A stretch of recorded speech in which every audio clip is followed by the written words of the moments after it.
Since October, there have been 8 confirmed deaths as a result of intimate partner violence in our province.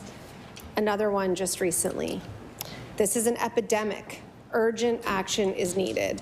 Organizations like the Transition House Association of Nova Scotia have been asking for stable core funding for years, and they have still not received assurances. Long-term, predictable funding will provide life-saving services to those experiencing gender-based violence.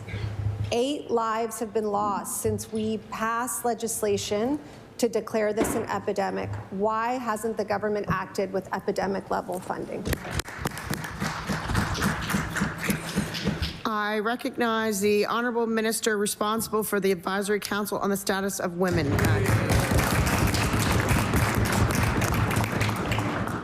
Thank you, Madam Speaker, and thank you to the member opposite for the question. We will always want to do more in this area, and I want to just acknowledge that intimate partner violence and gender-based violence is an epidemic and it needs to stop. That's why this government last year identified and named it as an epidemic. In terms of the funding and the epidemic level response, we are seeing that both in the dollars that we invested last year with a historic investment, the biggest one in over 2 decades, and $103 million across all of government. So it's not just a singular budget line item in one department, it's all of us across government and an all of society approach, which is the biggest change that you can possibly achieve. Thank you, Madam Speaker.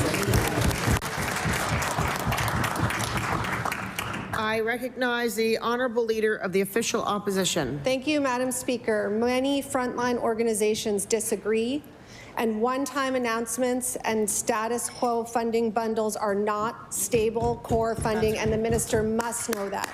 The most recent budget lets down hundreds of thousands of women and gender-diverse people across this province. There is no new spending to address gender-based violence, and there is no increase in core funding to support the organizations that are doing the work. And Nova Scotians deserve better. Will the Premier provide increased, stable, core funding to these frontline organizations to help save lives in this budget? Yes or no? I recognize the Honourable Minister responsible for the Advisory Council on the Status of Women Act. Thank you, Madam Speaker, and thank you to the member opposite for the question. So the investments that were made as part of the 2024-2025 budgets are investments that we will stand by year after year. We're standing by the investments, but also we're changing the system. And when you're talking about changing the system, that's a huge part of the discussion. That's a major overhaul. That's cultural change, that's societal change, and that's something to really speak about and be proud of. Do we want to do more every single day? Absolutely. But every single person in this government is taking a piece of that work and applying it to their day-to-day work and seeing it show up in every single department. And I'm proud of that change, and there's more that we want to do, but we'll continue to work hard every day to make that change happen.